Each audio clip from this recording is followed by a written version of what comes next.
안녕하세요. 식생활 이야기 중 별다르고 특별한 이야기들을 모아 전해드리는 시간, 별별 식생활의 홍석진입니다. 첫 번째 별별 식생활 소식입니다. 여러분, 혹시 커피 자주 드시나요?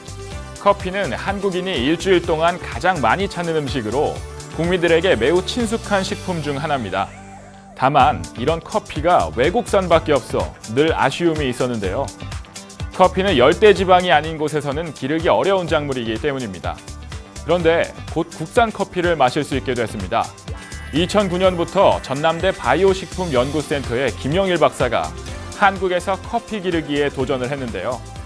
6년간의 연구 끝에 드디어 한국산 커피가 개발된 것입니다. 전남 고흥은 연평균 기온이 14도 정도 되고 일조량이 전국에서 가장 많은 지역으로 박사는 고흥군에서 커피 농장의 가능성을 본 것인데요. 하지만 5도 이하에서는 생육이 멈추고 0도 아래로 떨어지면 고사해버리는 커피나무의 특성 때문에 많은 시행착오를 겪기도 했다고 합니다. 정말 수고 많으셨습니다. 이제 국산 커피가 본격적으로 유통되면 수입산보다 저렴한 가격에 우리 지역에서 나는 신선한 커피를 마실 수 있게 된다는 기대감이 있는데요. 정말 기다려집니다. 자꾸만 심쿵해 뿅! 두 번째 별별 식생활 소식입니다. 최근 중국에는 강시고기라는 신조어가 등장했다고 합니다. 고기 앞에 돼지, 소, 닭도 아닌 강시라는 단어가 도대체 왜 붙여진 걸까요? 중국에서 무려 40년간이나 보관된 해외 밀수 냉동 육류가 대량으로 유통이 되면서 먹거리 안전에 대한 논란이 일었는데요. 이를 두고 중국 언론들이 강시고기라고 표현을 한 것입니다. 중국 당국이 14개 지역에서 냉동식품 유통업체들을 단속한 결과 불법 밀수업체 21곳을 적발했고요.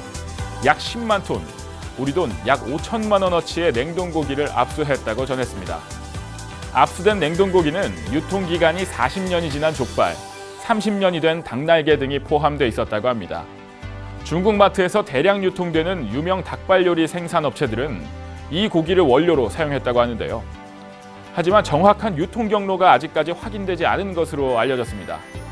또한 검역 절차를 제대로 받지 않았기 때문에 구제역, 조류 인플루엔자, 광우병 바이러스 등이 포함될 수 있고 운송 과정에서 변질될 가능성도 커서 먹었을 때 치명적일 수 있다고 경고했습니다.